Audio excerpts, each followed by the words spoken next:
Did you know that a vast empire once spanned continents and was later wiped from mainstream history?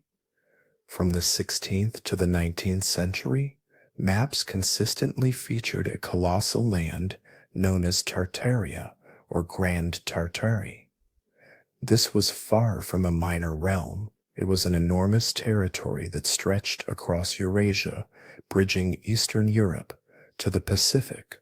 Then, mysteriously, Grand Tartary ceased to exist on any modern maps.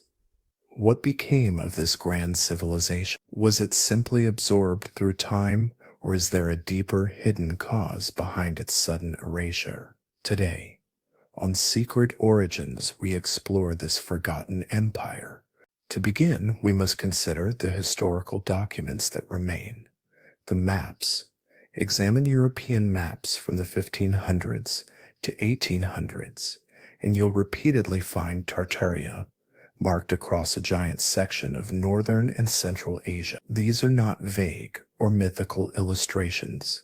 They were the work of reputable cartographers of their age. The maps present Tartaria as a significant political entity, extending from the Ural Mountains to the Pacific coastline and southward into areas that now include Kazakhstan, Mongolia, and parts of China. Some maps divide the territory into regions such as Independent Tartary, Chinese Tartary, and Russian Tartary.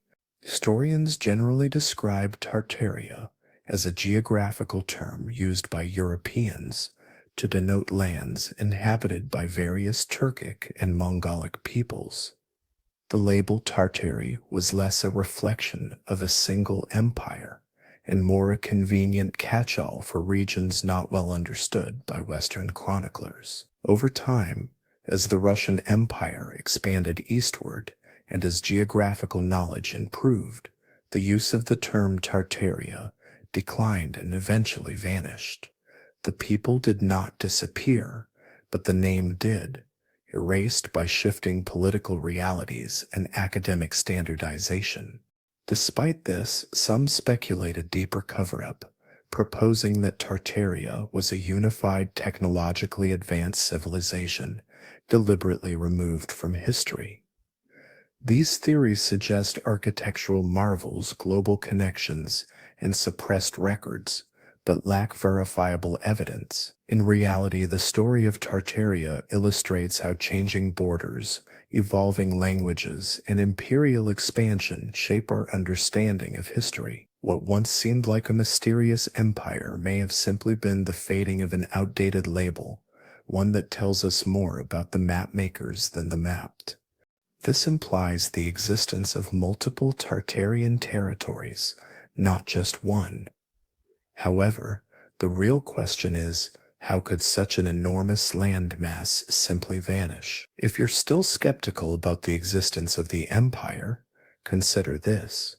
Maps from various European countries consistently depict Tartarian territories. French, Dutch, German maps. Every one of them agrees on the location and vast size of Tartaria. This level of agreement isn't something you'd expect if map makers were merely fabricating stories. Yet by the 1800s, Tartaria began to disappear from maps, not gradually but abruptly. It's as though a decision was made to erase this empire from history. How did this happen? Think about it. There were hundreds of historical maps documenting this empire across 3 centuries, and then suddenly it was gone.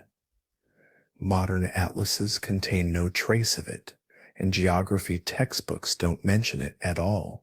The disappearance of Tartaria from the maps is particularly puzzling. Why would so many detailed and consistent representations vanish without explanation? It wasn't a slow fade, but rather an instantaneous erasure from official records. If this empire existed as thoroughly documented as the maps suggest, then what caused its abrupt disappearance? No clear reason has been provided by historians, making this omission even more striking. For over 300 years, various nations recorded Tartaria on their maps, but by the early 19th century, it was as if the empire was deliberately erased from history. The process was not gradual, it was an absolute disappearance, leaving behind only question. What prompted such a sudden removal of a large, well-documented empire from the collective memory? Despite the overwhelming evidence from maps and other historical sources, Tartaria has faded into oblivion. No textbooks cover it, and modern geographical knowledge seems to omit any reference to its once vast presence. How could a civilization that was so prominent be completely wiped from history in such a short span? This strange absence of Tartaria is a historical mystery that still begs for an explanation. It's as though an entire chapter of world history was erased from the pages, but if Tartaria was simply a term used for wandering nomadic tribes, why would anyone go to such lengths to completely obliterate it? And even more perplexing, what happened to the cities and vast territories that were clearly marked on old maps? The truth might be far more unsettling than you expect. Around the same time this empire vanished from maps, something incredible was unfolding across both America and Europe. Groundbreaking construction projects suddenly sprang up, and by groundbreaking we mean truly astonishing structures that appeared virtually overnight. Massive buildings, decorated with intricate stone carvings, and architectural designs that would challenge even today's engineers. Government offices, train stations, exposition halls, and entire city centers. What's even more curious is how these enormous projects were completed at astonishing speed during the late 1800s and early. The central question remains, who gave these engineers the expertise to build such monumental works? But before we jump to conclusions, there's a significant issue we must address. The timeline is puzzling. In 1906, a catastrophic earthquake ravaged San Francisco, but before anyone could fully comprehend the scale of the disaster, the city was rebuilding at a remarkable pace. Within a matter of years, the skyline was adorned with magnificent structures, built with such precision that even modern-day engineers are left in awe.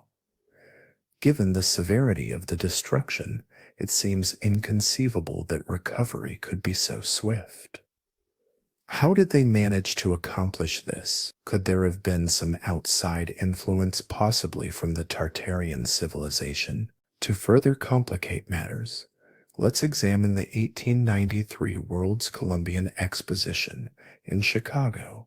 Official accounts state that the construction of the White City, spanning over 600 acres, was completed in just 2 years. These buildings, designed in a grand neoclassical style, were completed with such intricate craftsmanship that they would normally take decades to finish. Yet, in this short span of time, an entire city was erected. How was this possible? The speed and precision defy the expectations of what should have been achievable at the time. The question then arises, what resources, technologies, or techniques were employed to make such rapid construction possible? It's a mystery that modern historians have yet to fully explain. While conventional explanations might cite advances in industrial technology or sheer manpower, the remarkable precision and scale of these projects suggests that there might be more to the story. Could it be that these events point to a forgotten history, one that includes knowledge and resources far beyond what we understand today? As we dive deeper into these anomalies, the line between historical fact and speculative theory becomes increasingly blurred, raising more questions than answers about the true origins of these architectural marvels. The official account states that the structures in question were temporary, constructed using a combination of plaster, cement, and fiber.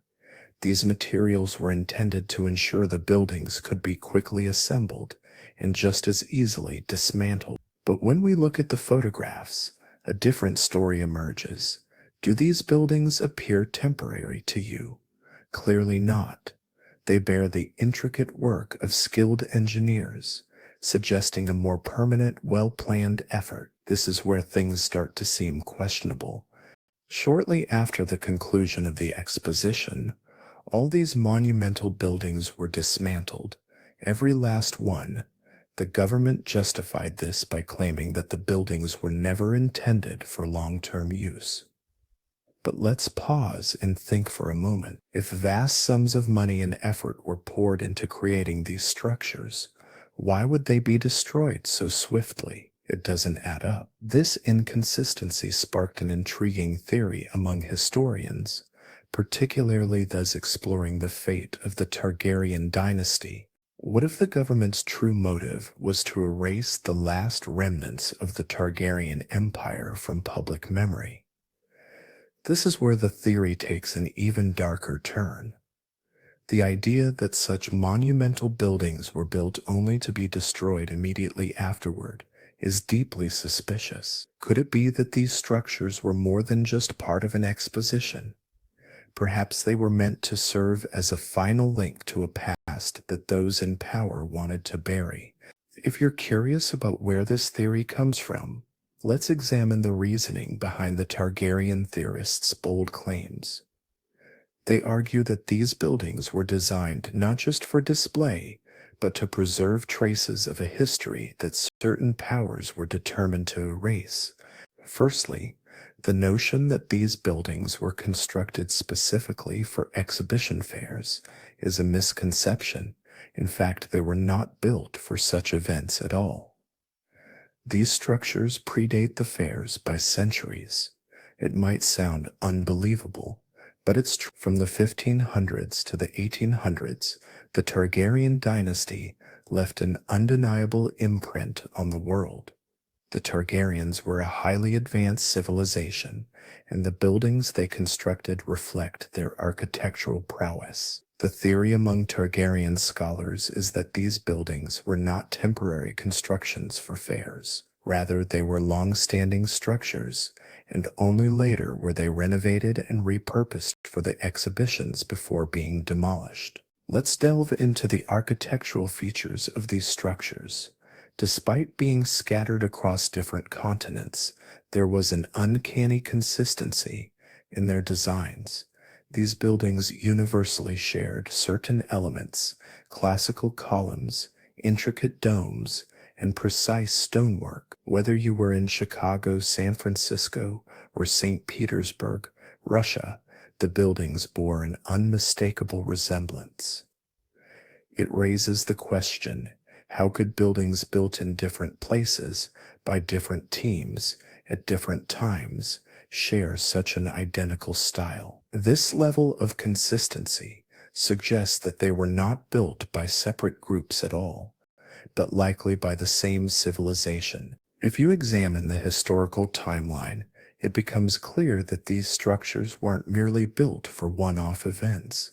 The Targaryens, with their advanced technology and architectural knowledge, left behind a legacy that spanned continents. These buildings were part of a much larger plan, a reflection of their global influence. Why would an empire of such capability suddenly disappear, leaving behind such enduring symbols of their greatness? It's possible that after their fall, these buildings were repurposed by later civilizations, but the original Targaryen designs remained intact. The spread of Targaryen-style architecture across the globe is more than just an architectural coincidence. It suggests a deliberate and coordinated effort by an advanced civilization whose reach extended far beyond what we currently understand. Whether we are looking at buildings in Europe or America, the remarkable similarity in style cannot be explained by chance. It's a sign that these buildings were part of a greater cultural and architectural tradition, one that transcended borders and eras. You won't believe the next theory put forward by Targaryen enthusiasts. They suggest an astonishing idea that the architectural remnants go beyond the world's exhibitions. What if the Targaryen Empire didn't just fade away, but was buried beneath the earth? Walk through any major city constructed before 1900, and you'll start to notice something odd. Buildings that appear to be sinking into the ground, where the first floors now resemble basements, and windows sit level with the sidewalk, gazing upward like the eyes of forgotten giants. The Targaryen theorists refer to this phenomenon as the Great Mud Flood.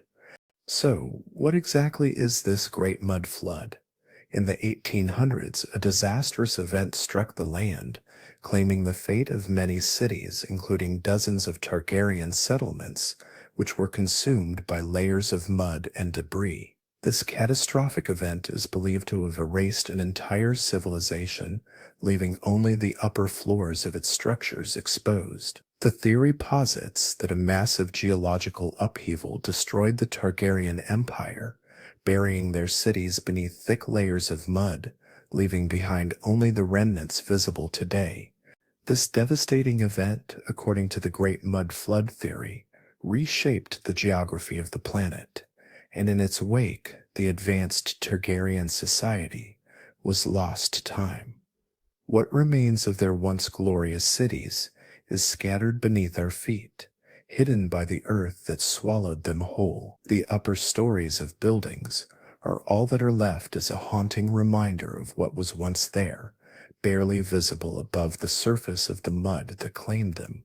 Targaryen theorists argue that this event is why we see so many buildings with sunken lower levels. They believe that the mud flood occurred so rapidly that it buried entire cities, leaving only the higher floors to endure. This theory connects the mysterious urban features of old cities to a potential forgotten history, one of grandeur lost to time and nature's destructive forces. But where is the proof that such a disaster ever took place? Their answer: the proof is everywhere. In Seattle, entire city blocks reveal original ground floors now buried beneath the modern street level. The iconic Seattle Underground isn't just a popular tourist destination. It stands as evidence that the city was once built on a much lower ground level. This phenomenon isn't unique to Seattle. Take a look at New York City's subway system, where similar patterns can be observed. Periodically, construction workers discover remnants of meticulous craftsmanship deep below the present-day streets. While the government markets these findings as tourist attractions, no one seems to question their true origin, and a large number of these origins trace back to the ancient Grand Tartary. Remember the devastating 1906 earthquake in San Francisco? That serves as the second key piece of evidence. In the aftermath of the quake, city planners focused on rebuilding, setting the stage for significant changes. Entire floors seem to be completely buried beneath the current ground level. What could account for this if not the infamous mud flood? And let's not ignore the curious timing. Why does this phenomenon occur so universally across different regions during the same era that Tartary vanishes from maps? Moreover, why does the buried architecture appear so strikingly similar in both style and complexity? The mud flood theory posits that this wasn't a gradual urban transformation at all.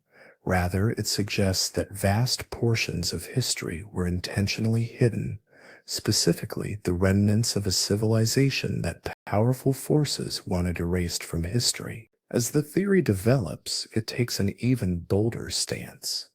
The grand expositions and world fairs of the late 1800s and early 1900s, often regarded as normal celebrations, might actually have served a much darker purpose. Tartary proponents argue they were carefully crafted cover-ups. The question then becomes, how does one conceal an entire lost civilization? How do you explain the existence of impressive structures that defy the conventional historical timeline? The answer they suggest is simple. Claim ownership. Display the buildings to the world, and then ensure they are destroyed or buried, erasing all trace of their origin. What we're left with is a world where the true history remains hidden beneath layers of dirt, time, and deliberate distortion.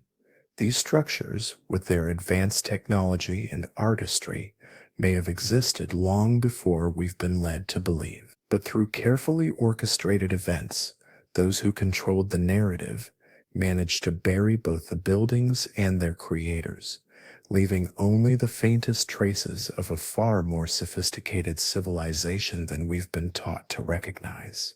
If we look closer at the architecture buried beneath the surface, it tells a story that mainstream history would rather we ignore. The uniformity of design, the precision of craftsmanship, and the sheer scale of these forgotten cities could indicate the existence of a vast interconnected world that once spanned the globe. The mud flood theory, while controversial, offers a lens through which we might reconsider the history we've inherited, urging us to question the foundations upon which our understanding of the past is built. The timeline in itself raises serious doubts. In 1893, the Chicago World's Fair spanned 600 acres and featured over 200 buildings, including monumental structures such as the Manufacturers and Liberal Arts buildings. At the time, the Manufacturers building was considered the largest in the world. Official engineering records indicate that the entire fair complex was designed and built in just 24 months. Even contemporary engineers find such a rapid construction timeline nearly unthinkable. Let's analyze what this would have required. The Manufacturers building alone covered 44 acres under a single roof. To give you an idea of its scale, its central hall could have housed the U.S. Capitol, the Great Pyramid of Giza, Winchester Cathedral, Madison Square Garden, and St. Paul's Cathedral, all at once. With space left over, just try to imagine that level of enormity. Not only was the size unprecedented, but the building also featured intricate ironwork, complex classical staircases, and detailed structural elements that would likely baffle modern construction teams. What makes this even more difficult to grasp is the technological landscape of the time. In the late 19th century, engineering tools were rudimentary compared to the construction of such grand buildings would have demanded extremely sophisticated planning, material sourcing, and an immense workforce to meet such a tight deadline. Modern construction projects with similar scales routinely take several years, if not decades, to complete. Given these factors, it's hard not to question how such a massive undertaking could have been completed so quickly. Could it have been possible, or did something else contribute to the astonishing speed of the World's Fair's creation? And we're expected to believe that this feat was completed in under 2 years using technology from the 1890s by workers who had no prior experience with anything of this scale. Doesn't that raise some questions? A similar situation occurred with the 1915 Panama Pacific International Exposition in San Francisco, which presents an even more astounding timeline. Just 9 years after the catastrophic 1906 earthquake had nearly flattened the city, San Francisco supposedly built a sprawling fairground. This fairground included the majestic Palace of Fine Arts and numerous other architectural marvels. The official narrative tells us that these structures were designed specifically for the exposition, using only temporary material. But when you study the photographs closely, do these buildings look temporary to you? Certainly not. This is where they left a crucial clue. Despite the grand scale and claimed impermanence of these buildings, there are remarkably few photographs showing the actual construction process. We possess numerous photographs of completed buildings and their subsequent demolition, but surprisingly little material documenting the actual construction phase. Why is that the case? Could it be because the construction itself wasn't recorded? If this thought has given you pause, then brace yourself for a revelation that will challenge your perceptions. Have you ever heard of star forts? These fascinating geometric structures, characterized by their sharp angles and symmetrical shapes, can be found across various regions worldwide. From Europe to North America to Asia, these forts are scattered throughout different continents. Researchers focused on Tartaria point to the prevalence of these star-shaped forts and suggest that their origins might trace back to a grand civilization of Tartaria. But hold on, don't jump to conclusions just yet. Mainstream historians often categorize these star forts as military structures built specifically to withstand cannon fire and other military assaults. However, an alternate view proposes a different purpose entirely. If you examine the geometric accuracy of these forts closely, you'll quickly notice that their design seems ill-suited for mere military use. The architectural patterns, angles, and proportions don't quite align with traditional fortification. Instead, these designs adhere to mathematical principles that are more in line with concepts of energy manipulation than defense.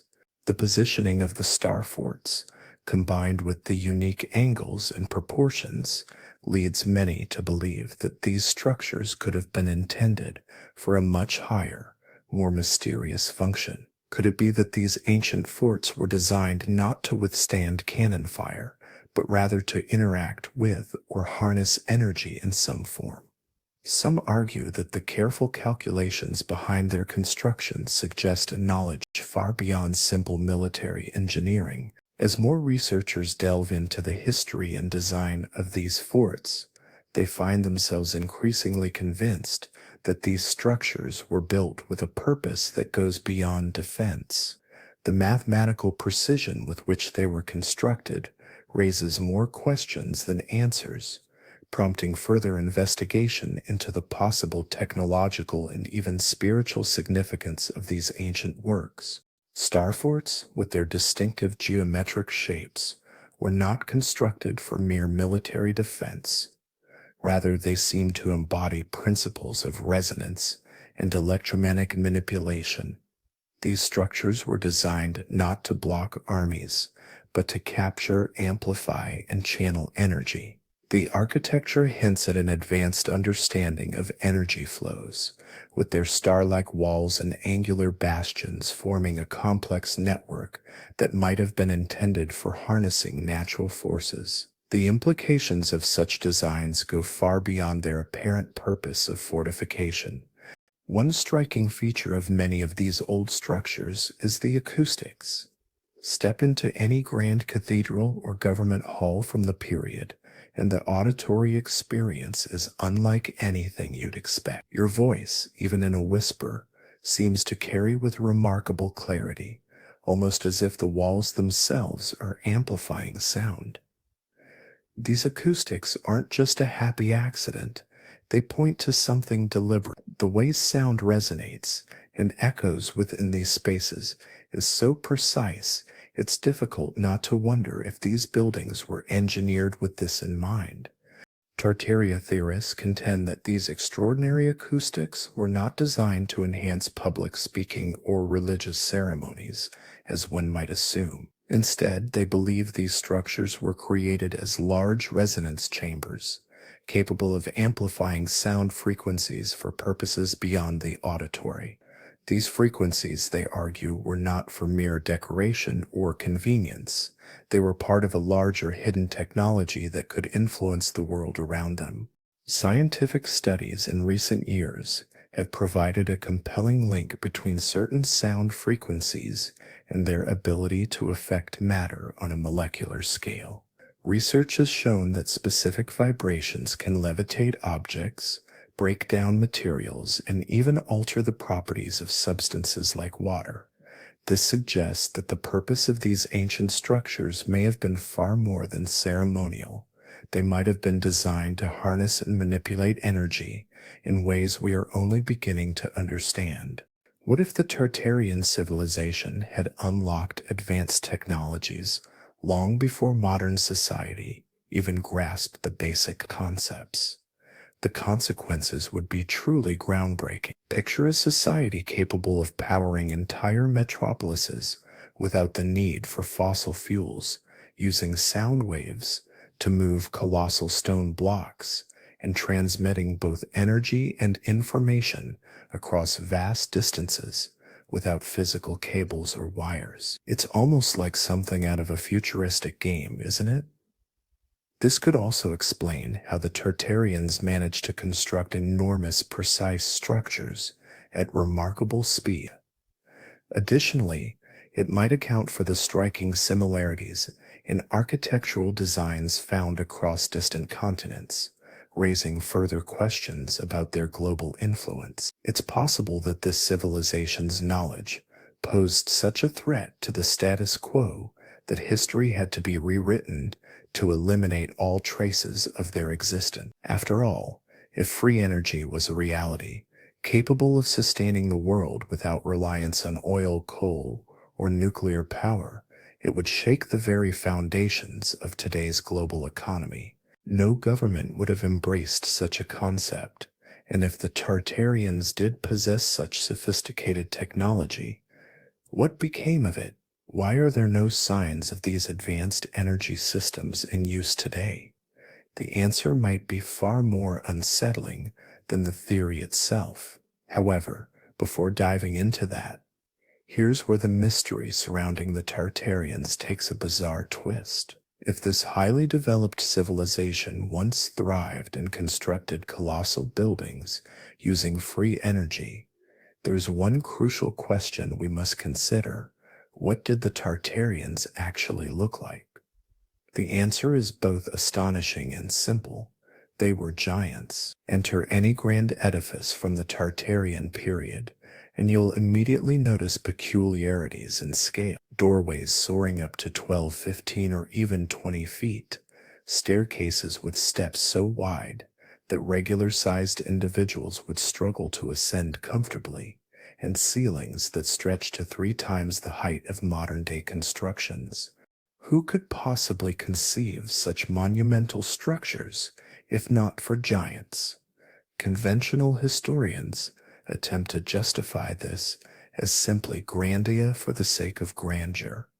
This narrative suggests architects sought to create awe-inspiring spaces meant to impress visitors. However, proponents of the Tartarian theory offer a more compelling perspective. These colossal buildings weren't designed with ordinary humans in mind. They were intended for a race of beings who were far taller than us. A deeper look at old photographs from the late 1800s provides striking evidence. Furniture that seems unnaturally elevated, chairs that sit far too high for regular-sized people, tables and beds that appear abnormally large, even within the context of lavish interiors. This isn't just about unusual furniture. The evidence goes further. Historical documents from the 19th and early 20th centuries recount numerous discoveries of giant skeletons, and these weren't isolated reports. Across the United States, newspapers frequently publish stories of such finds, often detailing multiple giant skeletons uncovered in the same area. The sheer volume of these reports suggests something much more significant. If 1 or 2 discoveries could be dismissed as mere anomalies, the sheer consistency of such claims from various sources throughout the period suggests there was truth to these stories. This was not a singular instance, but rather an ongoing phenomenon, with accounts from different regions pointing to the same conclusion. What were these giants? Were they an ancient race that once walked the earth, leaving behind their massive architecture and monumental artifacts as proof of their existence. Theories abound, but the evidence remains hard to ignore. The question persists: if not for giants, then who built these extraordinary structures that continue to baffle modern understanding? The Smithsonian Institution's archives from the late 19th and early 20th centuries reportedly documented multiple discoveries of abnormally large human skeletons, uncovered during infrastructure developments, mining explorations, and archaeological excavations. These remains often measured between 7 to 9 feet tall, exhibiting skeletal traits unlike those of modern humans, hinting at the possible existence of a separate human lineage. These findings were initially logged and occasionally even reported in local newspapers, capturing public fascination with the idea of a forgotten race of giants. However, over time, these artifacts mysteriously disappeared from both public records and museum exhibits. Attempts to locate the physical evidence in contemporary museum collections have proven fruit, according to proponents of the so-called Tartarian hypothesis. Institutions like the Smithsonian deliberately concealed or destroyed these relics to maintain a conventional narrative of human history. These theorists argued that the systematic removal of such anomalies serves to reinforce established academic and anthropological paradigms, effectively silencing alternative historical interpretations. The controversy doesn't stop at missing bones. Some researchers assert that historical photographs from the late 1800s and early 1900s were altered to diminish the size of individuals relative to surrounding architecture. This alleged photographic manipulation was supposedly conducted to normalize the scale of buildings and human figures, erasing visual evidence that may have supported the existence of a larger race. Such claims imply a broader historical cover-up that extends beyond physical artifacts to include the deliberate distortion of visual records. Despite extensive speculation, definitive proof remains elusive. The absence of these large skeletons from museum inventories and the lack of access to supposed private collections continue to fuel debate among alternative historians. The motivations behind this alleged concealment remain unclear, but the enduring mystery has kept the theory alive, prompting further investigation and public interest in what some believe to be a hidden chapter of humanity's past. The story becomes even more intriguing when we explore cultural memories, which offer fragments of compelling evidence. Nearly every ancient civilization holds legends of giants beings who are far larger and stronger than ordinary humans. Greek mythology features the mighty Titans, while the Bible refers to the Nephilim. Norse sagas tell of colossal warriors, and across North America, Native American tribes share tales of giant beings that once roamed the earth. Could these stories be more than just myths? What if they represent actual encounters with a race of giant humans, perhaps the Tartarians? This theory could shed light on the monumental scale of Tartarian architecture. It might explain why these structures appear to have been built for beings of much greater size than ourselves. If the Tartarians were indeed a race of giants, it would also provide a reason for the systematic erasure of this civilization from history.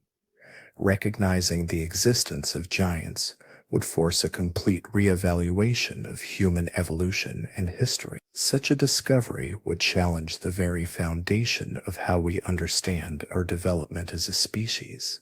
Moreover, this potential truth would have profound implications for archaeology and history. If giant civilizations once existed, the implications for modern anthropology and our understanding of ancient cultures would be massive. The deliberate erasure of evidence suggests that someone or some group sought to keep this part of history hidden. Was this a matter of preserving the status quo, or was there a deeper reason for the deliberate destruction of evidence? Ultimately, uncovering the truth about these ancient giants could change everything we know about the past. It might not just be a matter of revising historical records, but reconsidering the very nature of human progress and civilization itself. It would provoke uncomfortable questions about the fate of these beings and why humanity today inherited their world. Everything we've been taught about our origins could be suddenly called into question. However, another troubling thought soon emerged. If the Tartarians were indeed giants with sophisticated technologies, what caused their sudden and complete disappearance? Who had the power to erase all traces of their existence from history? The answer points us to the most unsettling part of the Tartarian enigma, their vanishing. What we're talking about here is not merely the fall of one civilization. According to Tartarian theorists, we are witnessing evidence of the largest and most deliberate historical cover-up ever conducted. This points to a coordinated effort to rewrite human history itself. They refer to this as the Great Reset. This concept goes beyond the modern economic theory of the same name. It refers to an ancient, far more ominous process of removing inconvenient truths from the historical narrative. The Great Reset, in this context, isn't a contemporary financial strategy, but rather a dark, hidden event that reshaped the world as we know it. Historical records point to a time of extraordinary cultural and technological achievements, suggesting that the Tartarians were a powerful civilization, but over time, these records were systematically erased. The Tartarians didn't just vanish, they were made to disappear. Their architecture, technologies, and achievements were wiped from the collective memory of humanity, and the history books were rewritten to serve a different narrative. The question remains, who would have had the resources, the power, and the desire to erase an entire civilization from existence? Some theorists argue that those who orchestrated this cover-up were not just interested in erasing the Tartarians, but in controlling the narrative of humanity's past. They wanted to create a version of history that justified their own dominance and power. If the Tartarians were as advanced as some suggest, their erasure from history would serve as a warning to future generations about the dangers of unchallenged power.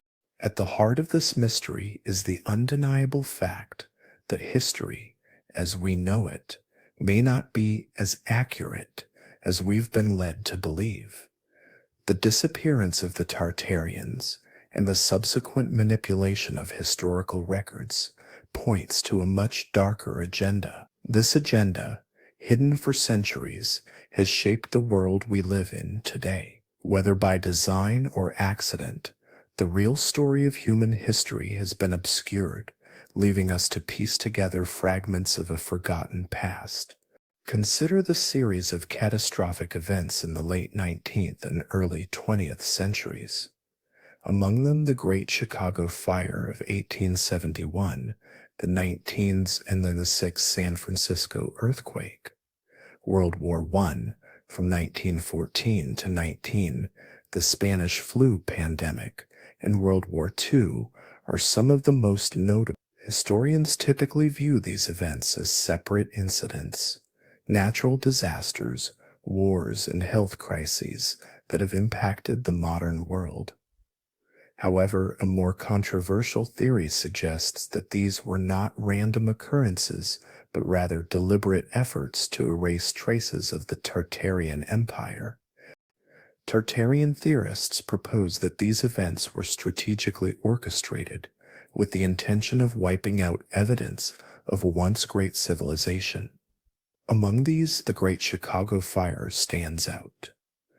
Officially, It is believed to have started when a cow belonging to Mrs. Leary knocked over a lantern in her barn.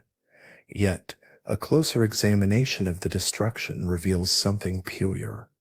The fires seem to selectively target the most intricate and architecturally impressive buildings, leaving more modest structures relatively unharmed. This pattern of destruction has raised questions among those who believe in the Tartarian theory. They argue that the fire's peculiar behavior wasn't merely a result of an accidental spark, but a targeted assault on the heart of a grand civilization. Buildings that were seen as symbols of advanced engineering and culture were reduced to ash, while simpler structures remained standing. Could this have been a calculated move to remove key evidence of a lost empire? In addition to the Chicago fire, other catastrophic events, such as the San Francisco earthquake of 1906 and the Spanish flu pandemic, are also viewed by some as part of a larger, coordinated effort. According to this theory, natural disasters, plagues, and wars weren't just random tragedies, but part of a hidden agenda, a deliberate destruction